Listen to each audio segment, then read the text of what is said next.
পাটোয়ারি কি আপনাদের এলাকার? হ্যাঁ, আমাদের একই থানা। একই থানা। উনি লোক হিসাবে কেমন? এলাকার মানুষ ওনাদের খুব একটা পছন্দ করে না। এলাকার সব যাকে দেখতেছেন ইনি হলেন সারাস্তি নাসির পাটোয়ারির এলাকার লোক। তো নাসির পাটোয়ারি আসলে লোক হিসাবে কেমন তার নিজ গ্রামের এলাকার লোকের কাছ থেকে আমরা জানতে পারবো। ভাই কেমন আছেন? জি ভাই, আলহামদুলিল্লাহ ভালো আছি। আপনি ভালো আছেন? নাসির পাটোয়ারি কি আপনাদের এলাকার? হ্যাঁ, আমাদের একই থানা। একই থানা। উনি লোক হিসাবে কেমন? আসলে ব্যক্তিগতভাবে ওনারা আমি অত বেশি চিনি না, তবে উনি ভাইরাল হওয়ার পর থেকে যতটুকু জানি যে এলাকার মানুষ ওনাদের খুব একটা পছন্দ করে না। এলাকার মানুষ পছন্দ করে না? না।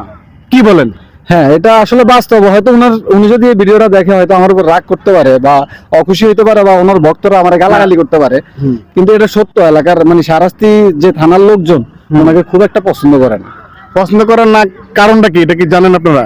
এটা আসলে এক্স্যাক্টলি কোনো কারণ নাই ভাই, কারণ আমি এমনি মাঝখান থেকে শুনছি যে শহীদ প্রেসিডেন্ট জিয়াউর রহমান যিনি ওনাকে নিয়ে নাকি একটা বাজে কথা বলছিল, যেহেতু সারাস্তি এলাকায় বিএনপির সংখ্যা বেশি। আমি কিন্তু রাজনৈতিক প্রেক্ষাপটে বলতেছি না, আমি একজন সাধারণ মানুষ হিসেবে বলতেছি। ওই হিসাবে ওই এলাকার জনগণ ওনার উপর একটু ক্ষিপ্ত। আচ্ছা, উনি এলাকায় নির্বাচন করে না কেন, এটা জানেন?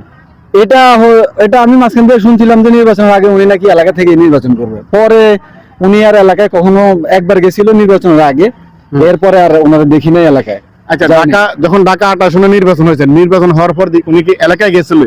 না, এরপরে নির্বাচনের পর দিয়ে এলাকায় যায় নাই। দর্শক আপনারা অবশ্যই স্পষ্ট যে আসলে নাসির হিসাবে কেমন, কারণ নিজের মানুষ তাকে বেশিরভাগ ভালোবাসে না। কারা দুই একজন পাবেন ভক্ত, আর নইলে 100% লোকে ওনার বিপক্ষে। কারণ লোক হতো তাহলে ওনার নিজ গ্রাম সারাস্তিতে উনি নির্বাচনে দাঁড়াইতো, কিন্তু কাইসা নিজ পাল্লা লড়ছে। তাহলে অবশ্যই বিদ্যুৎ